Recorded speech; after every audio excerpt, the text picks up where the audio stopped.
quite a character back at the bus. He didn't want the card that we handed him. He knew what that was. Again, through the rice paddy areas with the occasional dam to ensure plentiful water supply, because we're now rising into more hilly country.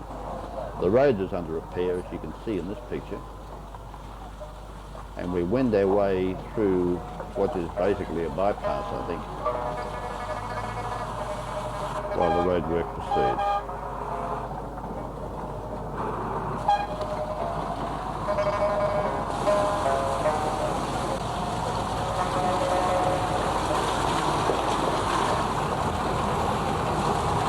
More hilly than it was previously, and we climb up the hill on the road bypass behind a heavily laden truck of rice.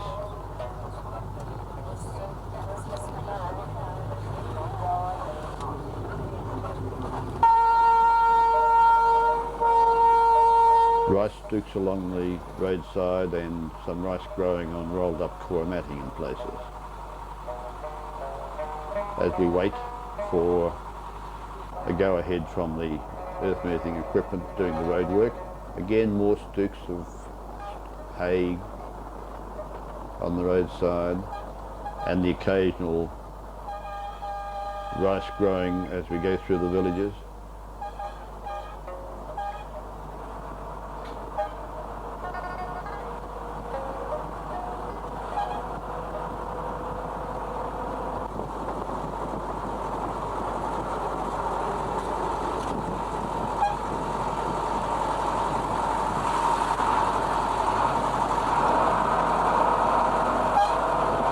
They carry a big load on some of these bicycles. Without them, I think China would just about stop.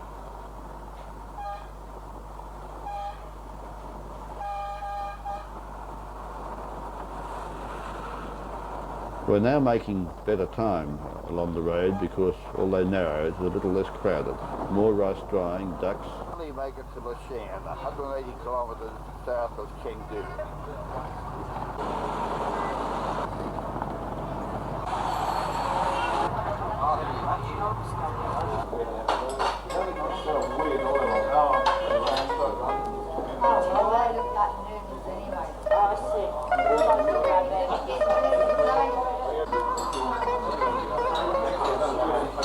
A quick lunch in our hotel.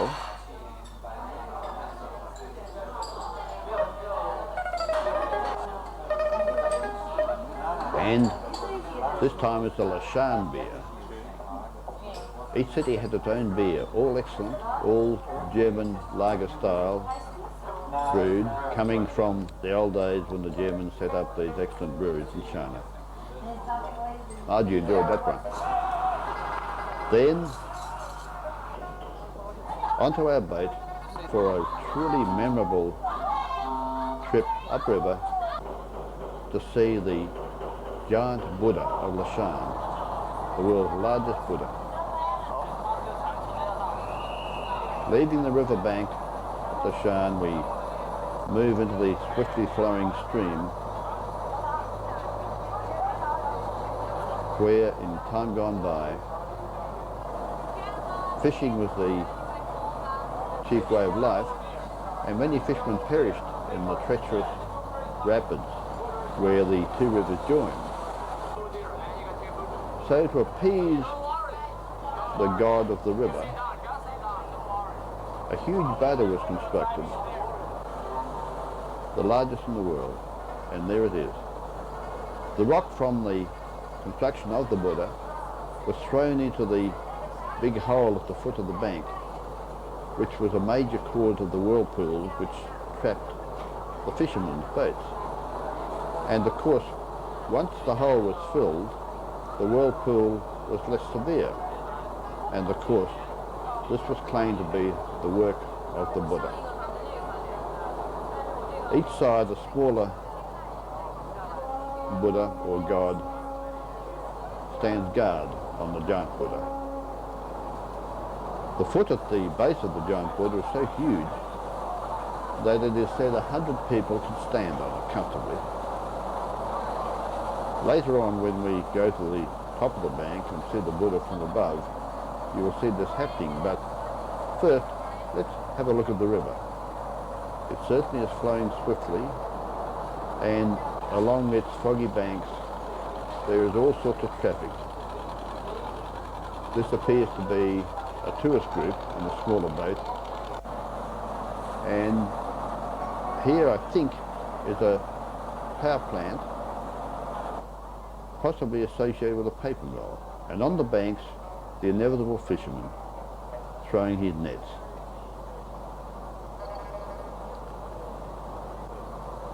And another one afloat.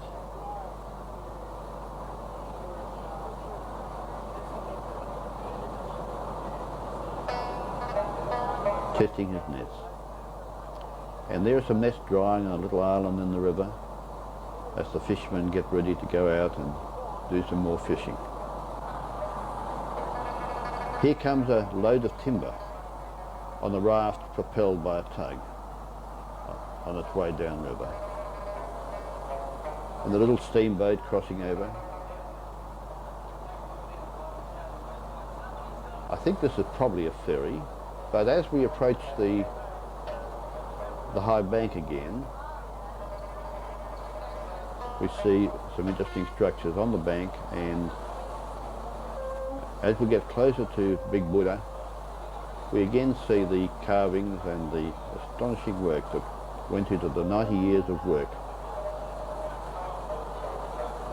in creating the world's biggest Buddha. There's the 100 people on the foot on the right hand side of the screen, and looking up to its head we can see just how huge the carving is. Just look at those people on the foot. The swift flowing nature of the river can be well seen here as we now head back away from Big Buddha to the bridge which crosses the river, which we will shortly cross, and we now head back towards the shore.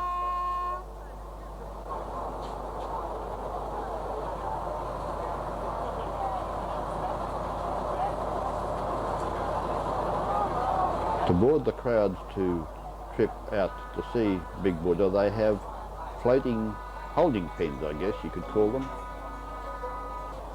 waiting for the next vessel to board.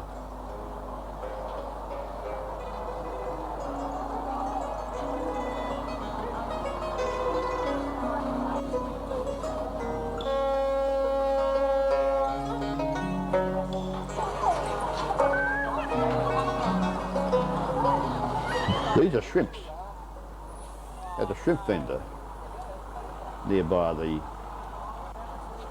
wharf, where we board our coach to head across river to see the Buddha from above. It was built in 700 and first built in 713 to 803. So altogether, the Big Buddha taking 90 years. And now it's over 1,000 and maybe 200 years old. This is the biggest one in China and also in the world. You see, the Big Buddha covered on the cliff of the Liming Hill, facing the two rivers, Qi and Dadu. So on the way to Liming Hill, I ask you a question: why the people will build the Big Buddha in the Tang Dynasty? Can you tell me why? Yeah, please. The waters. Yes, good. You see, here is the three rivers converging. If the raining heavy, the rivers will flooding. Then you see, if the Big Buddha wash his feet, his instead, then the river will come into the city. So the LeShan local people don't like the Big Buddha wash his feet. So it's dirty. It's a dirty feet. After liberation, it was wash 12. So it's terrible. The step of the big boulder can sit more than 100 people. It's in step at the same time. I will give you some souvenirs. Only touch 3, but big reading.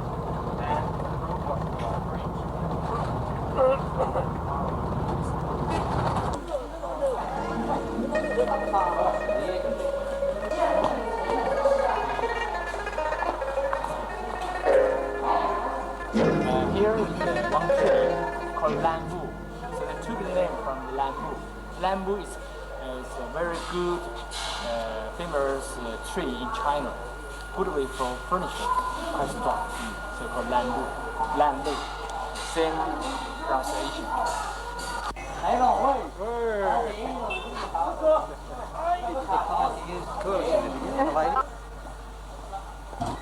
别搞我，要走。